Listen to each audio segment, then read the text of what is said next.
Hello everyone and welcome back to TAV-CAST. Hola a todos chicos, ¿cómo estamos? Today I have a really special guest, Misrim. Hello, thank you for coming here. He is the representing of the team of Tactical Adventures in France, who is the studio behind SOLASTA 1 and now SOLASTA 2, who is going to come probably for the next, next year. Maybe we're going to see how it goes. Thank you so much for joining us, Misrim. If you want to introduce yourself and your team, this is your home. Hello, my name is Misrim online. I'm actually the community lead of Tactical Adventures. I've been working on SOLASTA with the SOLASTA team since the very beginning of SOLASTA 1. I think I was one of the first 10, 15 members. So I've been around a lot. And I also, whenever I have time, I also help a lot in the design aspect because I'm very, very knowledgeable in the D&D side of things. And the thing about Tactical Adventures is we're a small studio. We've grown now up to 35 members. So it's still not that great, but it's what we want.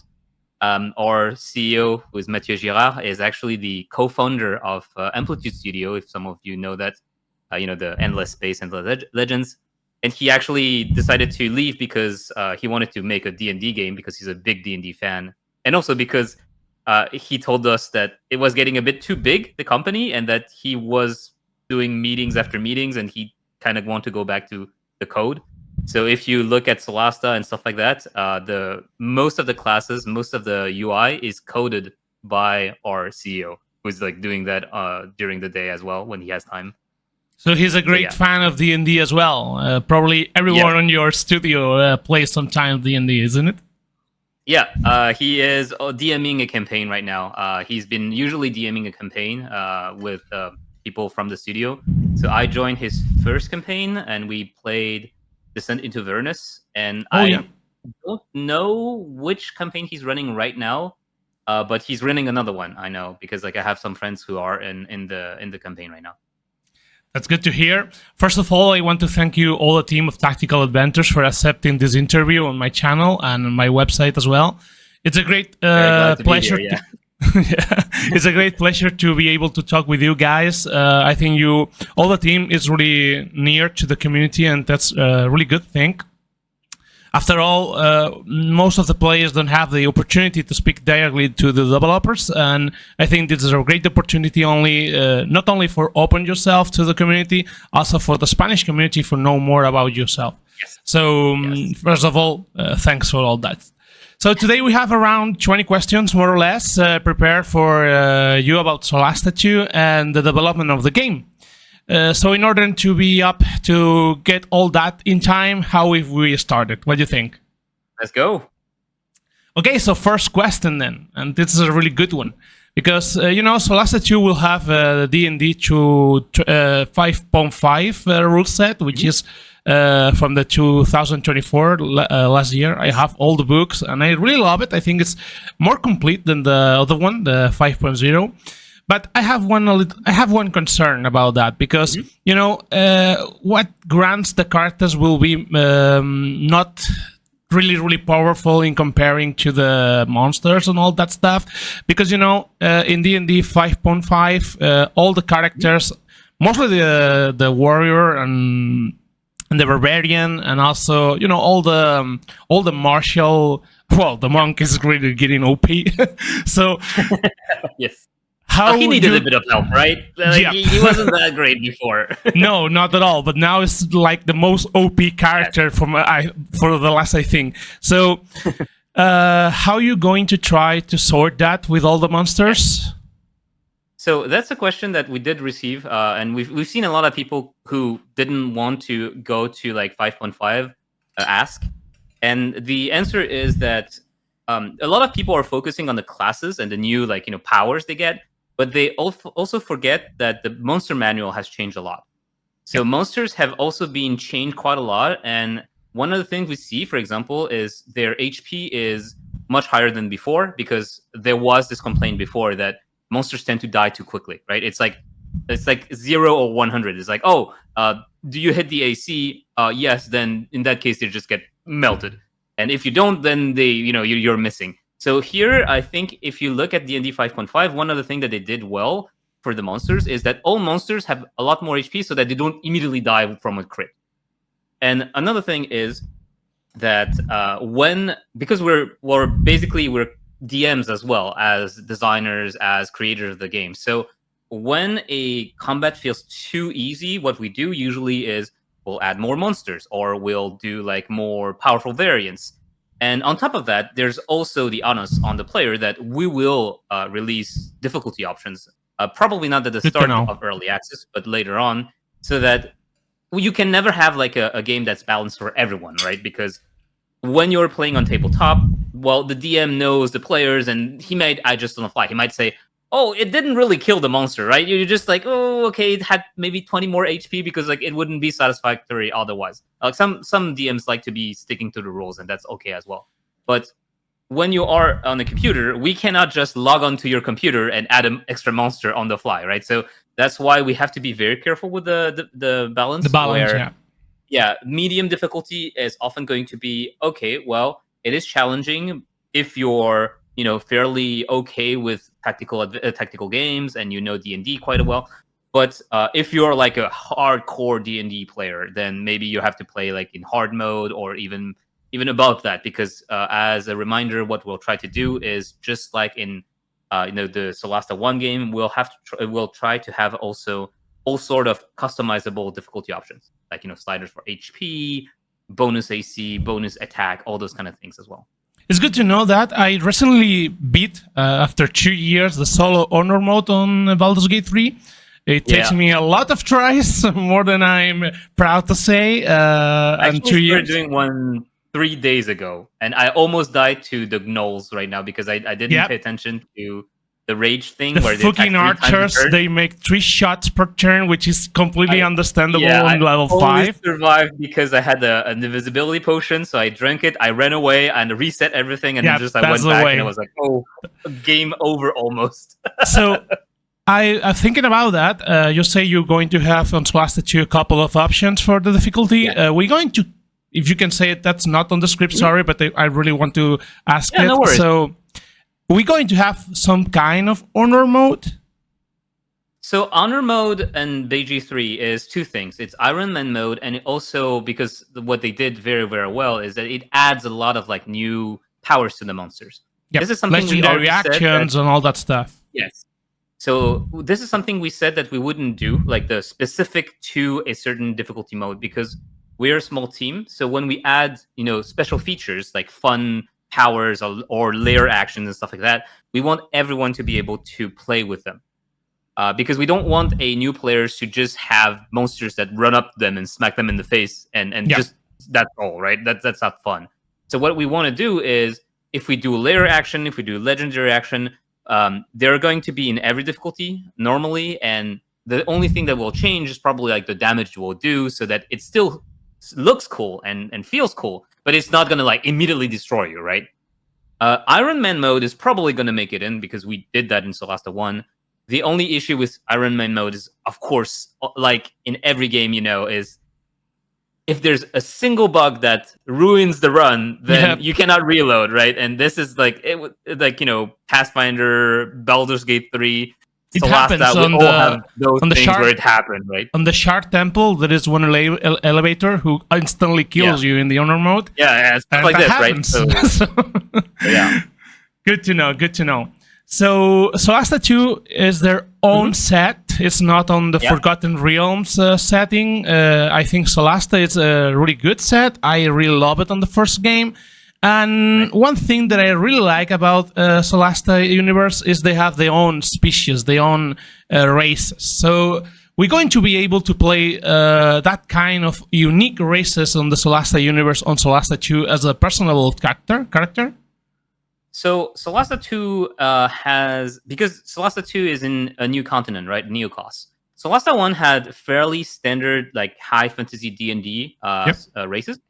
And we kind of adhered to that. In Solasta 2, we are discussing the possibility of adding some of the native races to the roster. We saw one on the demo, isn't it? Yes, there's a Cyclus on the demo, like the rock person. As a right? playable character or companion for a couple of minutes. He was a companion. So the thing to note is that companions and player characters are different because player character, you have the player customization, like you play the character creation, right? So it is much more difficult to make a race a playable character than it is to make it a companion. Yes. Are you going to see native races as companions in Solasta 2? Yes. Just like you had in the demo. But as for are they going to be playable? Right now, we don't know yet. So what we have for the early access is we'll have the 4 kind of classic, race, like the human, the elf, the dwarf, and the halfling. But later on, during the early access at 1.0, we want to add more races because that's how we do things. We just add gradually. Once we know this works, this works. And we recently even had a survey asking people what are their favorite races, so we can know, which one are more a priority compared to others. Mine is the gnome, example, if you want to know. I need a gnome. I really love gnomes. So, for example, in this survey, one of the higher rated one was the half-elf. And the half-elf, as you may know, is not in 5.5. But if everyone wants to have the half-elf, we're like, who are we to say no, right? It's not like they disappeared from the universe. It's more or less that I think what they tried to say in D&D 2024 is more they exist, they just don't have any specific stat block. It's like, oh, you want to play half-elf. The same pass with half-orcs as well. Yeah, exactly. So we're doing those surveys usually to see what people are gravitating towards. And in that, we also asked, do you guys want to play as Sickles? The Rockman from... And we did see that there was a lot of interest. I really want you. It seems really cool. I understand why, right? It's because it's original. So it's more a question of... Because these races, like Sickles or Dragonborn, are very different from the standard human, it's more complicated for us to implement. But it doesn't mean that we won't do it. It's just, if we have the time, we will do it. But it is more time-consuming than to add a half-elf or to add a gnome, for example, like you said, right? The gnome compared to the halfling has a bit of difference. But it's still, like, decently close than adding a Rockman. Yeah, that's good to know as well. Not only the races are an important thing, we always think about the classes when we make our own character on any D&D game. So which classes do you think you're going to be able to put on the early access launch and on the 1.0? Okay. So early access, we have already announced. There will be the fighter, the cleric, the rogue, and the... So I think the rogue, the wizard. So those are the 4 classes, right? Yeah, there will be the sorcerer as well, and there will be the paladin. Those are the 2 extras compared to like the base. Because on the demo we have a sorcerer and a paladin. That's what exactly. You have a sorcerer and paladin. That's why they are making it in the early access, the start of early access. Now the goal, of course, during the early access is we want to release more classes and hopefully. Again, by 1.0, our aim is to have all the classes, all the 12 classes, available by 1.0. It is not something we can guarantee because, again, because of the size of the team, it's always hard for us to promise something because we're not certain 100% that, oh, yes, we can make everything, right? Because we want, you have to choose. For example, we said that, at the end of the day.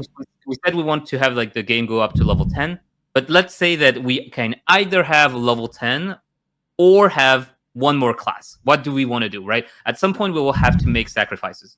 So, yeah, we want to, but we cannot guarantee that all the classes will be completely understandable. No worry at all. No, not everybody knows how difficult it is to make a game so complex as D&D stuff like this. Work. So it's completely understandable. So since Solasta is their own universe and we're going to have their own races and classes, we're going to see any kind of homebrew class or subclass for the characters? Yeah. So when it comes to homebrew content, you have to remember that Solasta is using the SRD 5.2. No, now 5.2. This means we cannot use certain, like most of the subclass from the official game, we cannot use. We cannot say, oh, we are wanting to have a Battle Master. No, Battle Master is not SRD. The only SRD subclass is going to be Champion for the fighter, right? So what we decided to do for Solasta 2 is that we are going to have the homebrewed subclasses. We are not going to have unique classes, at least not for 1.0, because like I said, we want to have all the actual official classes first, and then maybe we can consider, adding something else. But that's usually not what we do. Usually we add new subclasses to give more, power fantasy to different like archetypes, right? So Solasta 2 will be a little bit different in that most of the classes will start with two subclasses, one being a subclass from Solasta 1 and one being a new one from Solasta 2. So you probably won't see the champion, for example, even though the champion in 2024 is very cool, is because we want to have 12 classes instead of just, releasing the game with 6 like in Solasta 1. That also means we have to do less subclasses because we have more classes. So, multiplicatively, that means that there's a lot of subclass to do, right? So if we do 2 subclass per and it's class, exponential. More classes means more subclasses, which means more work to do. So I completely understand that. Good to know. And also, in the game, on the demo, we saw we control 4 characters, which are some kind of step siblings. They are different races, so that means they are not brothers, of course, and they are the protagonists. We're going to be able to full customize the 4 of them, or they are their own characters with their own stuff, and they are not mutable? So, Solasta has always been a franchise that has. Sorry, I'm getting invaded by a cat. We love cats in this channel. No worry at all. So, so Solasta has always been a franchise that has one big thing, is you are playing a party of characters. You're not like in Pathfinder or in Baldur's Gate 3. You're not playing a hero with companions that follow you. You'll be able to, like in Solasta 2, you'll be able to have companions, but you're still playing as a party of 4. That's why a lot of people, when they're asking, can I play as a party of 2 or a party of 1 or a party of 5? It's like, no, you cannot do that, because the whole narrative story and the way the game is constructed is around the party of 4. So in Solasta 2, compared to Solasta 1, the 4 people in the party will have stronger links. In Solasta 1, you meet at a tavern. It's the quintessential, classic tabletop start where everyone meets at the tavern, they exchange story, and boom, the adventure starts, right? Solasta 2 will have a little bit more to that, where, as you've seen in the demo, it's kind of like a snapshot of what could happen in the game. Those are basically from the same family, adoptive family. So that's why you can customize races and classes. You don't have to say they're all human or all elves. You'll have to you'll be able to say that, hey, they've met in this orphanage and they're brothers and sisters. I think it's really cool origin story, by the way, for a party of 4. I really like it, because that way you're going to be able to be any race and any class, because they are orphans. They are brothers, but they don't share blood, which is really interesting thing. So also, I want to ask you about that. Since when you play CRPGs, one thing that you look at it's the romance options, and probably since all the 4 characters are going to be siblings, that's not going to be an option, I hope. Yeah. So we're going to have NPCs who are going to have their role. So romance is a bit complicated when you have to remember that we are playing a party of 4. So that means that if there's romance, is that only one person in the party, or is it like everyone has a romance partner? So there's a bit of exploration on our side as to whether or not we are trying to include romance. I know that the writers have been thinking about it. This is something that's still very much up in the air. It's complicated, and it might be included, but we don't really know yet. So at this point, I can't really say that yes, there will, or no, there will not be any romance. So at least it's on the air. That's good enough. Yeah, I mean, we were thinking about it, right? We're exploring the idea, and so it's what about it? It's how is it gonna work if there is? Also, the 4 step siblings we've seen so far on the demo. There's a gnome, which is my because it's the rogue. It's not a gnome. It's a halfling rogue. Yeah. The elf, the dwarf, which is the paladin, and the human, which is the cleric with multi-class with warrior. they currently have canonical names and lore by now. So, contrary to Solasta 1 demo, I don't know if you played it, it was called The Runes of Telema.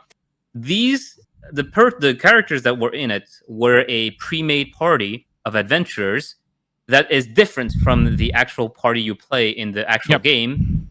And you actually meet them in Palace of Ice DLC, where they are higher level and everything. So it's basically a secondary party of adventurers that you haven't seen, like that did their own adventure.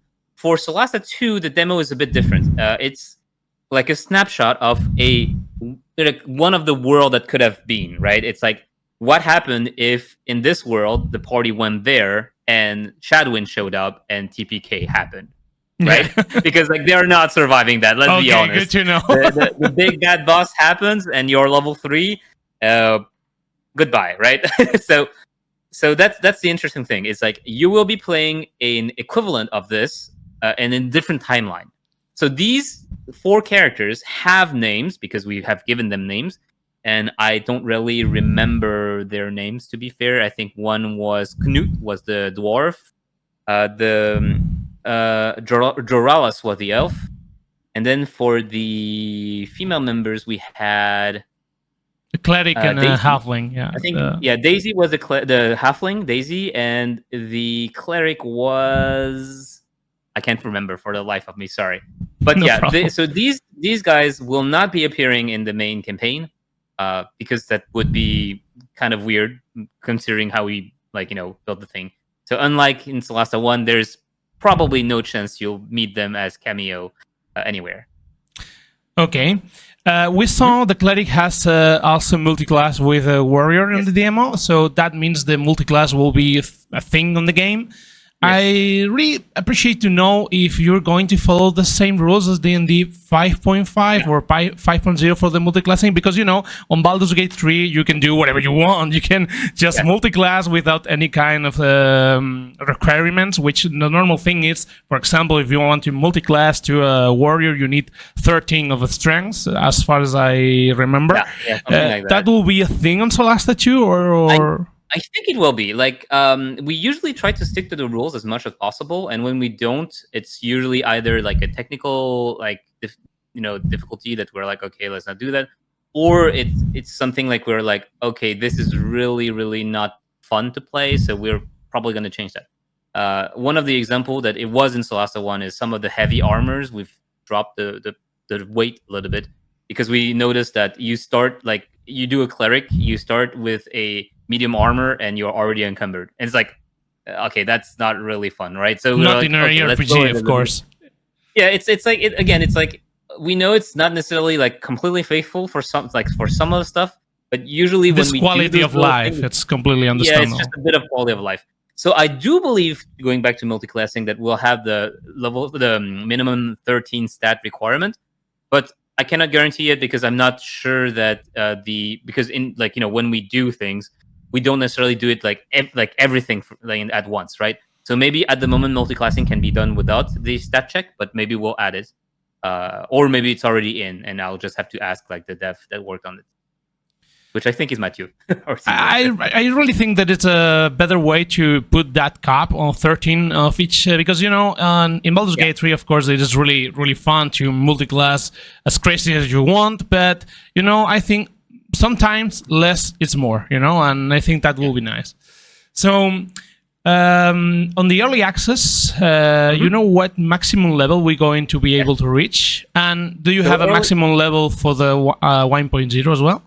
Yeah, so early access, we want to go up to level 4, and 1.0, we want to aim to level 10. I know that a lot of people want like level 12 or more. 20, no worries. As always, right? Like 20, we already said that it's probably not possible because it breaks too much stuff. And unless you're on tabletop, that means that you can react to what the player is doing, like teleporting to another plane at will, right? It's like, we cannot really do that here. But what will be, we have seen in the survey, the biggest thing that people want after the 1.0 is a higher level cap. So we did that in Solasta 1. We managed to add more levels afterwards. It's something that we'll have to see, right? If Solasta 2 is doing fantastic, then maybe we can say, okay, let's do more levels, right? Like, more DLC with more new adventure, just like Palace of Ice did, right? We go up to level 16. So level 16 is unlocked for everyone, but the campaign is like, a paid campaign. And then people can also do their own, like, hopefully we can also have like the dungeon maker at some point so that people can make their own dungeon. But that's That's the at the next moment, I question. don't want to promise anything, right? It's like, it's a lot of work. So At my experience as a DM, I think level 10 is more than good enough for the large campaign when you start at level 1, so don't worry at all. I think it's good enough. Let's see if we are able to reach more levels, as you say, depending on the sales, which I hope is going to be awesome for you guys. So let's see. Yeah. So yep, that's the next question, and you make a really good job making the campaign creator on the first one. Yes. It's something that we're never going to see on Baldur's Gate 3, and I really hope we're going to be able to see it on Solasta 2, because it's like a fetish for every single DM, play D&D in a high-quality video game with something that never Withers of the Coast seems is going to bring to us. So you guys are going to make a campaign creator? Yes, no? What plans do you have? So BG3, I think you're able to do that, but not with their own mod, right? Like there's I think I've seen people being able to do campaigns. There's a tool. I don't know. There's a tool for make your own mods, but it's not something like anyone can do. It is complicated, right? Yeah. Like you have to use the dev tools and everything. So Solasta 1 had the dungeon maker, and the interesting part is it's exactly the reason why we did it is exactly because we've talked to modders before. We started working on it, and we were talking about like the tools for the Divinity Original Sin 2, where they could they had like a very, very, very good tool, right? But a lot of them told us it's just too complicated, right? Like it's like you need to like basically do game dev to do your levels. So we decided to start small. And at first, we said we wouldn't be able to do it because it looked like we didn't have the time. Then what happened is Mathieu went another completely game, It's make your own dungeons. Yeah, exactly. It's a product itself, It's like a different software, right? Completely, yeah.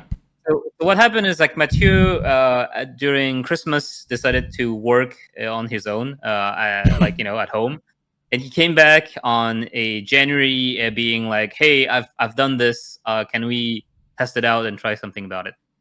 So it wasn't very easy because the technical side worked because Mathieu was coding it, but then we needed to have like UI, we needed to have like actual items in it, so like the designers needed to like branch things out, and then we needed to have like testing, and then we needed like localization. So there was a lot of things around that is hidden cost. It's like another game. And at the end of the day, do we regret it? No, because like of course one of the biggest thing in Solasta was the addition of like better and better and better dungeons, because people like we improved the tool over time.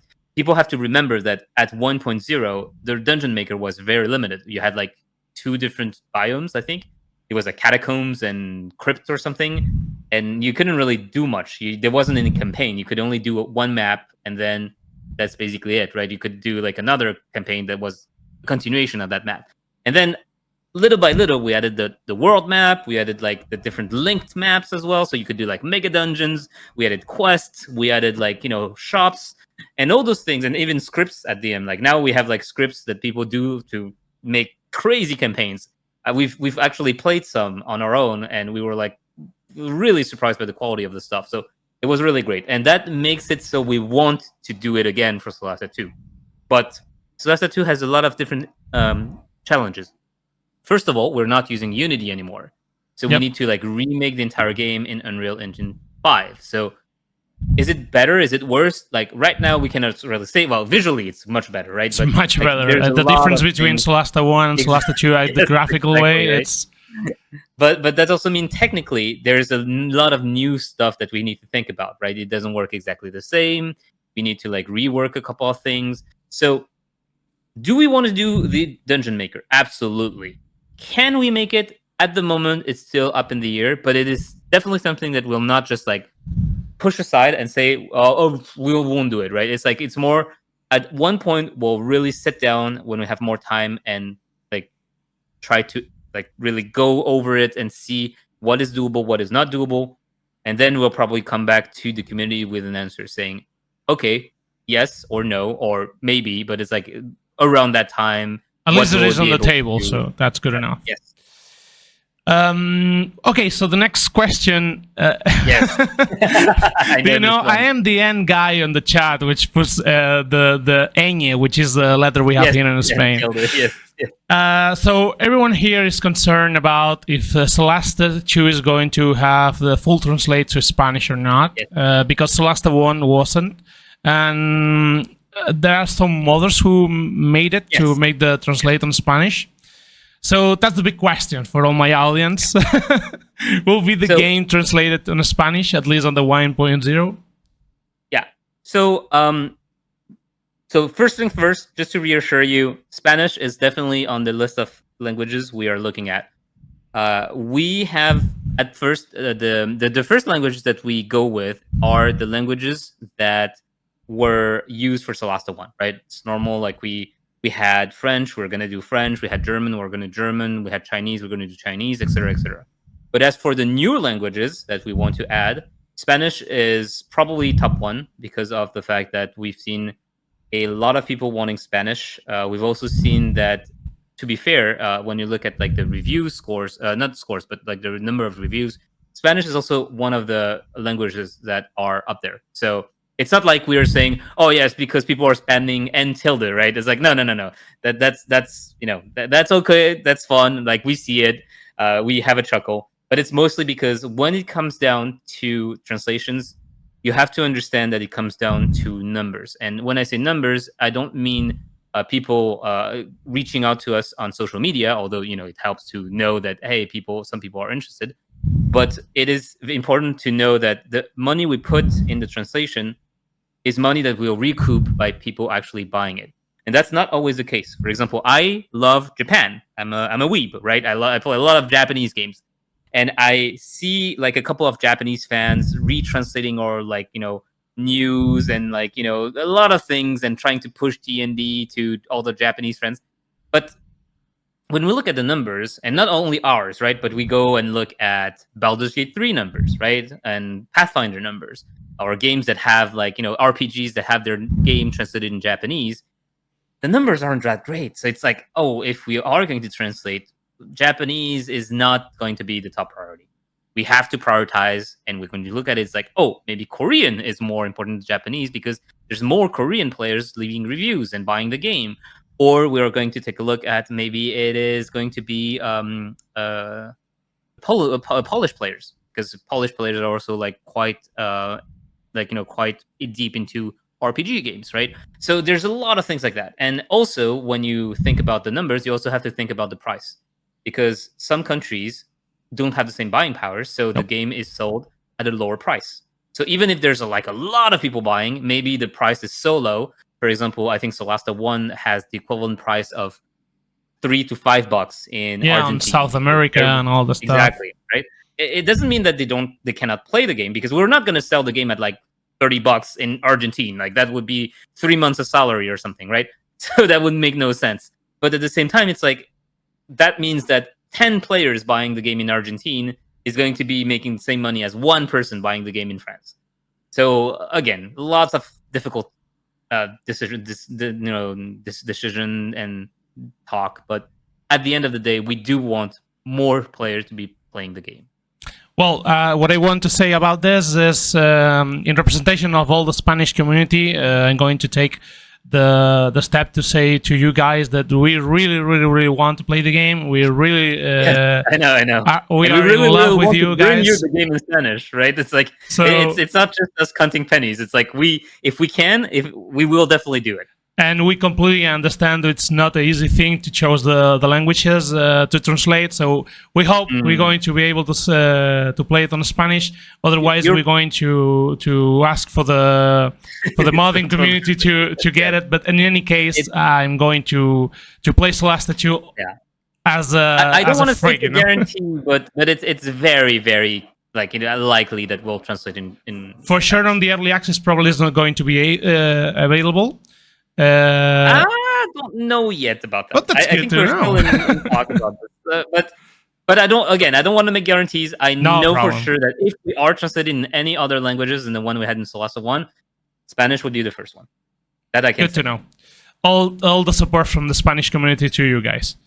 Next step. Let's see. How many hours do you think the gameplay of Solasta 2 will offer to players who want to reach the 100%? Not the completionists. I mean, people like me who don't want trophies, but make every single quest and side quest and search for every single object and stuff. Okay, so I'm gonna tackle the two questions, like the next one together, which is only story and actually completion. So story-wise, I think for the full game, we're trying to aim for 35 to 40 hours. Which is pretty good. 100% completion is very difficult for us to say, because compared to Solasta 1, it's much more open. You know, you have the world map where you can travel around. And whenever we did like estimation, even for Solasta 1, we were always very wrong. Like we ended up having people doing 120 hours on the run, and we're like, I don't even know how they were able to do this. Did they go back and forth 50 times on the world map to like do all the random encounters possible?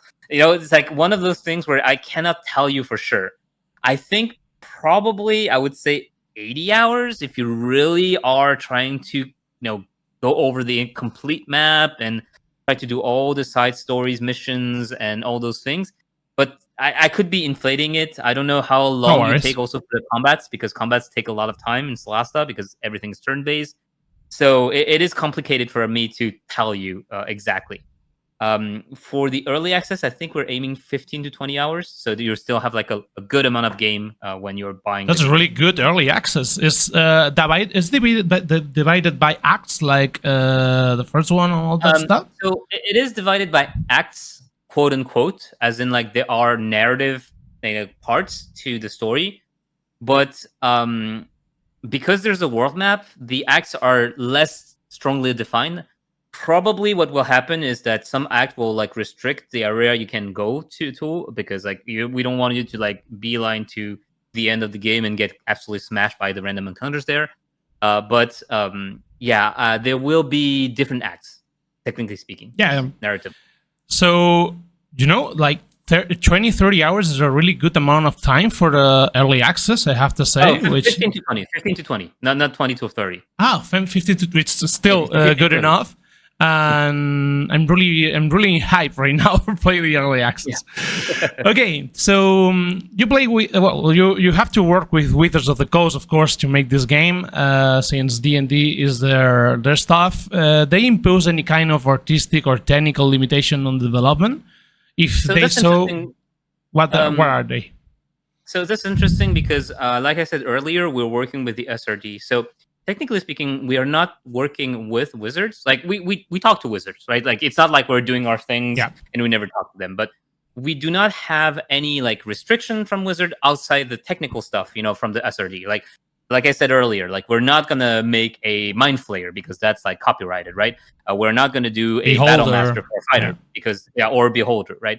But other than that, we don't have Wizards coming to say, hey, Cyclus shouldn't be looking like that, or your subclass shouldn't be doing that, because at the end of the day, we're just using the SRD. So Wizards don't really like follow our project that closely. We sometimes talk to them about, hey, here's what the game looks like, and it's more like an exchange of like, hey, by the way, we're here, we're using the SRD, so that they're not surprised. But they've never really at least for Solasta 2, they've never came up with any artistic or technical limitations. It's really good to know that. So you are in touch, but they are not behind all the artistic limitation of that different setting, right? Like if we were using Forgotten Realms, we would need like a Accords, right? Because of course, like that would be their property, and they would want to make sure that we don't like tell weird stories that don't fit the lore.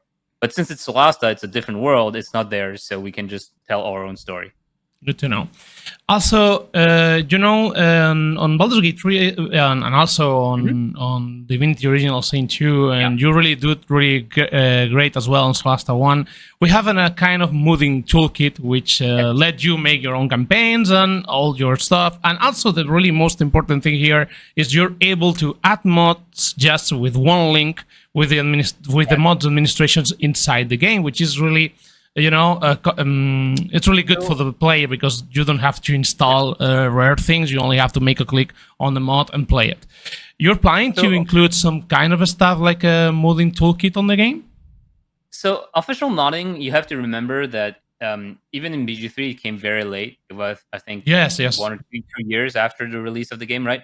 Because it's modding is a big can of worm, right? It is very complex for us developers to really englobe the scope of modding, because modding, to be very very short about it, modding is like you hack the game, you change stuff, and Yes. then you inject it back to the game, and the game says, "Oh, this is my line of code," and then they will do whatever the mod tells them to. Right? It's like, oh, suddenly there's not 2 subclasses, there are 3, and we love modding because of course it gives a lot of a lot of like lifetime to the game when people play again, because there's like new stuff, and even if it's not the devs who made it, it's like, oh, the community who is like a fan of D&D decided to add some of the new subclasses or a new level and stuff like this.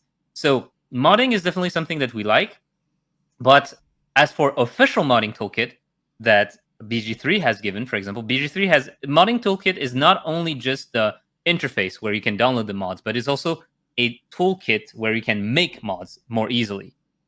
Making mod more easily is something that probably we won't be able to do, as in like giving you a box, a toolkit like this, because if we do work on something mod related, it would be the dungeon maker, and that would already take a Yes. lot of time, right?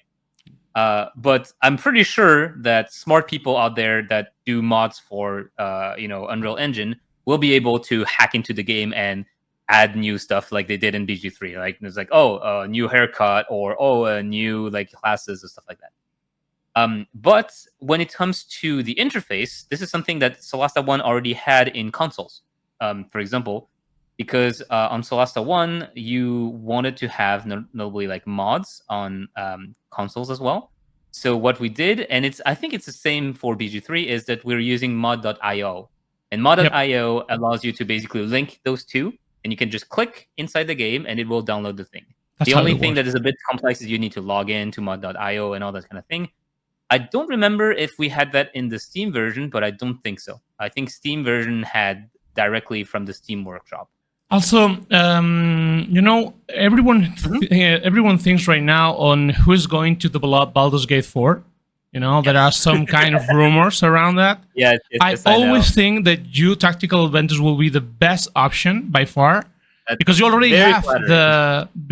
the experience making D&D games. So that's my point here. So I think Baldur's Gate 4, that's this question that already came up during a stream. It's like, oh, if you could, would you develop Baldur's Gate 4? And I think the answer is not necessarily as straightforward that you would expect. It's not like, oh, Baldur's Gate 4 is so good. Yes, of course we're going to jump on it, right? The problem about Baldur's Gate 4 is Baldur's Gate 3 was a masterpiece. And people are expecting, of course, Baldur's Gate 4 to be good as well. But Baldur's Gate 3 had 800 people working on it, if not more, 800 internally. So when you take into account like external partners and stuff like that, it's going to be more. Tactical Adventure is a company that is built upon 35 people. We cannot ramp up to 1,000 people super easily, because that's how you end up having big issues, right? It's like, Yep. oh, people don't talk together anymore because there's just so many, and the game dev crawls down to like super slow. Things break, and it doesn't make sense anymore because the guys at that studio don't necessarily talk to the guys at this studio. And if like every studio is doing a different things, then is the final product going to be like coherent? That is something that Baldur's Gate 3 is very strong at. Is like it feels like a coherent story, and even then, you've seen people complain about Act 3 looks a little bit different than the others, and it wasn't as good because, of course, it's like so big, right? It's like there is bound to be some issues at the end of the day. And I think this is not necessarily in the philosophy of the studio, especially if you asked Mathieu, our CEO. Mathieu wants the studio to remain at a very human level. So it's like probably not aiming to go over 50. And if it was to go over like 50, it would be like one team on the project, another team on another project, so that like it's not like one big team of like 100 people working on one game and just losing a little bit of the charm that we have as well. So Baldur's Gate 4, I think, would be interesting because we like, of course, Baldur's Gate. But Would it be realistic for us to actually work on it? It's more of a discussion there, right? So given the opportunity, I cannot say because I'm not the CEO of the company. Maybe Mathieu would be like, absolutely, I would love to. But it would be a very different experience than Baldur's Gate 3 if we were to do it, because we would not be the same size, and because like it would not be very, very fair to expect a Baldur's Gate 4 the size of Baldur's Gate 3 if we were to do it, right?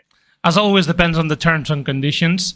I think you're really doing a great job with Solasta anyway, and I'm more hyped about Solasta 2 and 3 than you making the Baldur's Gate 4. So anyway, I'm really happy anyway. Let's see, I have another question here. Yes. Yeah, it's necessary to have played Solasta 1 to understand the story of Solasta 2. I already know this answer, but I want to my audience who didn't play Solasta 2 So it is absolutely not necessary. Solasta 2 is taking place, I think, 70 years after Solasta 1 and in different continent and with different characters. So the most you will have is like lore relation to Solasta 1, like maybe tidbits about the hero party that saved the world, that would be your old party.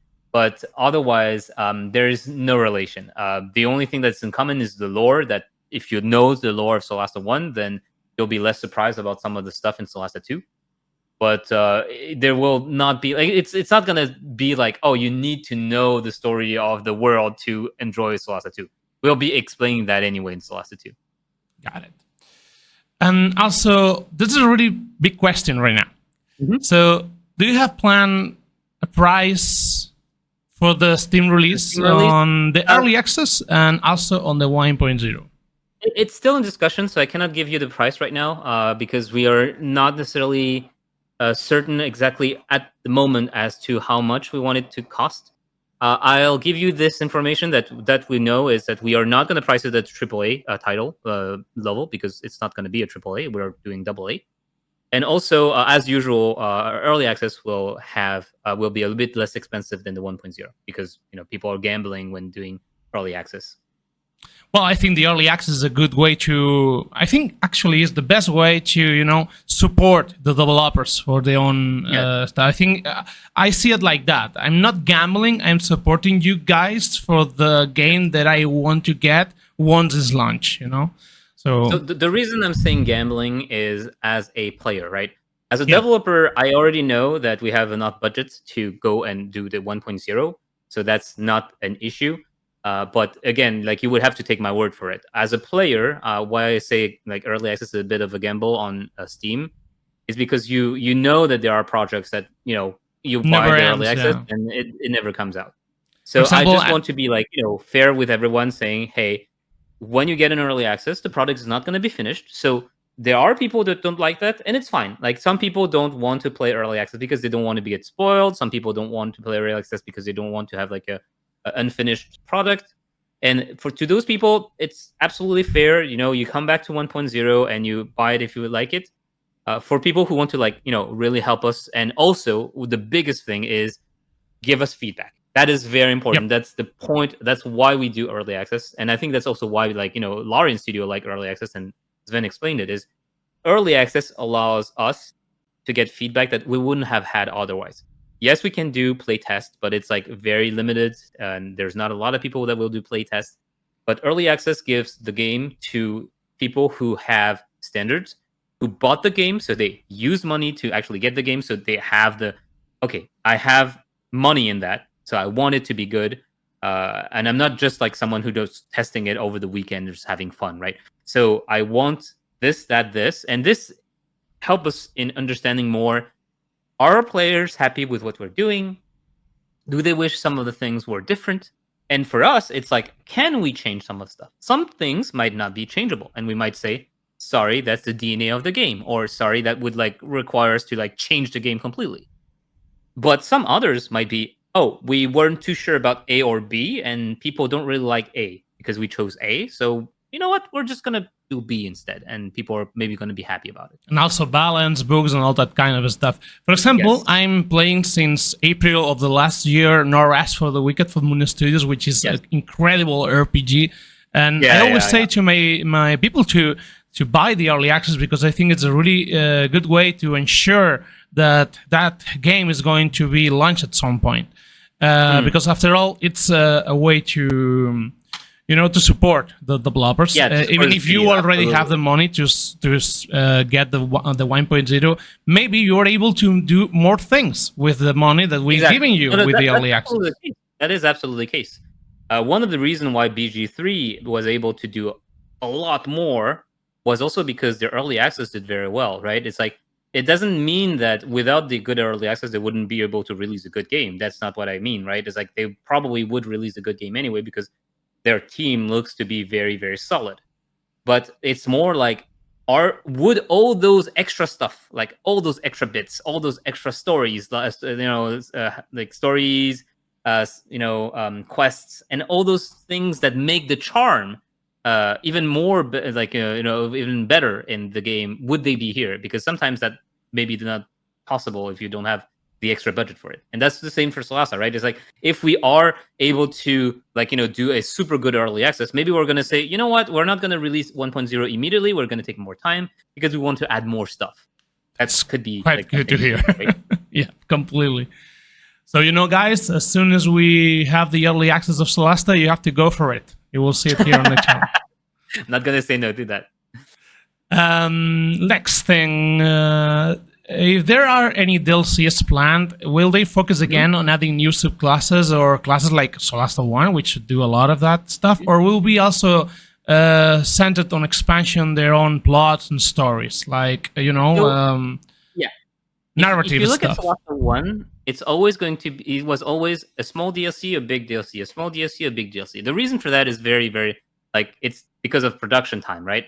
So while the small DLC we can do fairly easily and quick, like adding a few subclasses and stuff like this, but which is still interesting, right? Like, people like to have more options. While we're doing that, we are taking the time to develop the big one, the story, the new plot and stuff like that. At the moment, the new DLCs are not planned because we are a team that usually try to make a complete game before thinking about DLCs. For example, House of Ice, which was the addition to Solasta 1, the campaign that came after Crown of the Magister, that was not designed during the time we were working on Crown of the Magister. It wasn't we weren't trying to say story's going to end here and we're going to do like a future story that clips onto that one. It was more like a discussion afterwards because people wanted to have a higher level cap, and they also wanted to see more of their own character, to have them come back, right?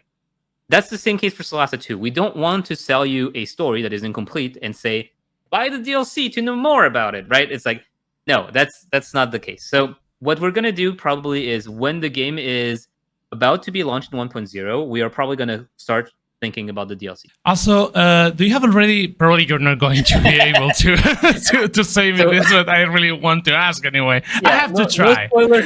No spoiler here. We're still aiming at 2025. When we'll know more, you'll know. We'll inform everyone as soon as we know. But for the early access, you're pointing to 2025, so that's only. So that's what we always announce. So at the moment, we haven't announced anything different. If we change, you'll see it, right? Like, we'll announce it. We don't hide it until the very end. It's only 4 months from now. It's not like right? It is getting close, right? Yep. I'm really high for it. Well, and also, honestly, it will save my 2025 because more of the games are just go to 2026, like Fable, Crimson Desert, and all that stuff. So as a RPG channel, for me, will be a really good news to get the early access as soon as we can. You need some games. Yep. Also, I have another extra question. Will be the last one, and I want to explain myself first. I've seen some kind of interview with Sven Binky talking about the EA, la IA in Español, EA, about how Larian Studios are working with EA on the next 2 games they are planning on. Also, Moon Studios and a lot of studios, big and not so big, are working with EA. From here, I don't think EA is really a bad thing for any kind of cases, but there are a little bit of hate around it. So, are Tactical Adventures working with EA on Solasta 2? And what kind of EA and what use are you doing?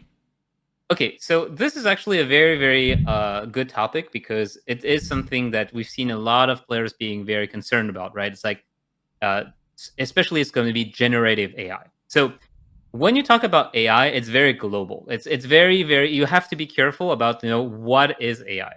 AI could be something that we've used since the 90s. So there's a lot of use of AI that's already existed since dozens of years. And this is not something that people are bothered about because it is something that is accepted. It's like, there are tools that help you do the thing. For example, one of the other things that often is used with AI is when building a map. Instead of like adding every single tree by hand, you make a algorithm that says, I want a road over here and I want trees that is bordering the road. And basically, when you draw the road, then the computer will add the trees automatically. And this is also AI. The problem that people have with AI and that we understand as well is generative AI, which is you give a prompt, please computer, give me the picture of a elf with a shield, for example, and the computer will go and take a lot of like the database it's fed, and then it will generate that elf with the shield, for example. The problem here, and mostly like what people are concerned about ethically, is what is the database, right? It's like, where does the computer take inspiration from, and is it legal? Did it take from artists on the net that didn't even know that their data was scanned, and then because of that, the computer can just generate something based on their drawing? So this is a very big can of worm, right? Right now, there's no legality around it. There's no law around it. So people are generating stuff left and right. And for some, it doesn't hurt anyone when you're doing like, I don't know, like a portrait, AI portrait of your character on tabletop, and you're just playing with 4 friends, whatever, right? It's like, okay, Your home, you can do whatever. you're not an artist. You weren't going to pay an artist to get a drawing of your character. You're just playing with 3 friends. You're I don't know, like you're a student that has trouble paying for food. You're not gonna you're gonna pay an artist to get a drawing anyway. Whatever. But when it goes into paid product, and I think that's where a lot of people are concerned with video games, is like, but you guys are making me buy a video game, so you should be paying artists, right? So this is a lot of like moral dilemma, because on one hand, there are going to be devs that say, yeah, but we don't have the budget. For example, smaller dev, right? Like, I'm not talking about Laurie, I'm not talking about us. But smaller dev might be like, hey, I don't have the budget to pay an artist to do 200 item icon, right? So I'm just going to generate it. And it's either that or I have nothing. So again, it's like, is it difficult? To go back to Solasta 2, because just to make it clear, I'm not saying that just to say, oh yeah, it's like, poof, smoke. You don't know what's Solasta 2. I'm not going to talk. No, Solasta 2, we have discussed it internally. We have agreed that generative AI is a no-go. We don't want to touch that at the moment. It is absolutely complicated when it comes to the legal aspects of it. When we do use AI, we document it internally, like to know that this, oh, by the way, for example, a very good thing we do is we do use AI for placeholders, like things that we know, okay, we will need a item icon here. At the moment, it's just going to be a placeholder. Placeholder means it's just for us in the meantime to know that, oh, by the way, this is a bottle. Okay. The NPC should have, I don't know, red hair and long ears. Okay. But this is not going to be the final game. This is just us telling, like, the designer saying, I'm not an artist. I'm just going to tell my, artist friend over there that if they do like the character and the in the game, they need to be having red hair or something like that. So we do use AI when it comes to placeholders, and we do like sometimes use AI for cleaning up stuff. Like, for example, when you write a mail in English and you are French and you're not necessarily the greatest English speaker, you might be asking, "Hey, ChatGPT, can you just check if I'm writing something completely stupid?" Right? So it's not different than use Google Translate. Yeah, it's like Google Translate or stuff like that.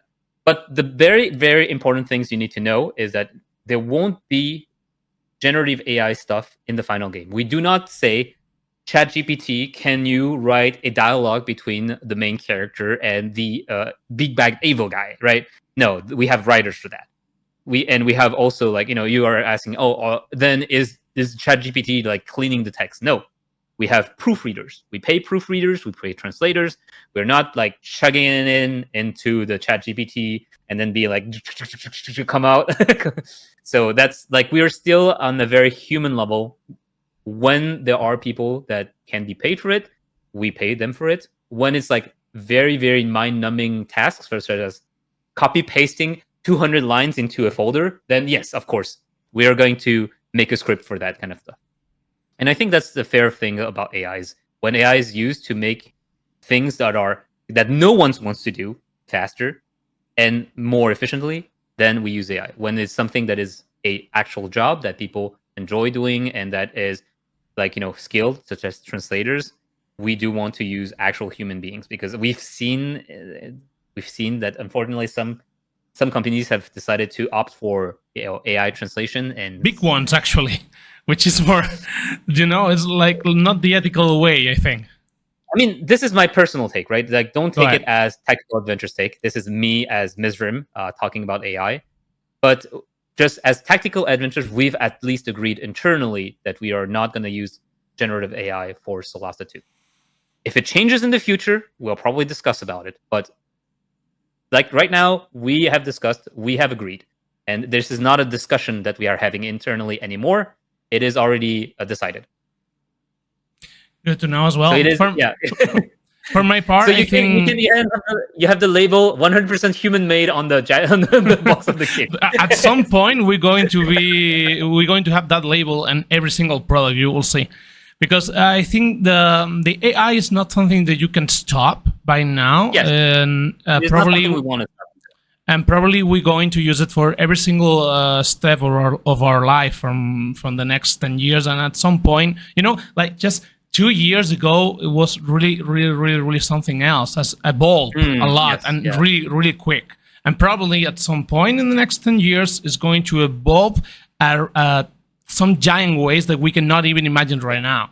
So we have to adapt ourselves, and probably we're going to use it for work, and not for work only, also for entertainment, and at some point maybe for creative waves. So we see what's going on with that. In any case, I truly believe that Solasta 2 will be a wonderful RPG for all the CRPG lovers like me. And I'm really excited for playing the early access. I don't know if it's going to be this year or the next one, but I'm going to enjoy it for sure. And I can wait to play it as soon as possible. So thank you so much, Mizrim, for accepting the interview. It's really a great deal for me. Thank you for inviting me. And I wish Tactical Adventures have a massive success with this new game. And see if you can, point for the Game of the Year or RPG of the Year, or in any case, a really, really, really, really good game, which probably is going to happen with you guys. Thank you very much. Have a good day. Bye.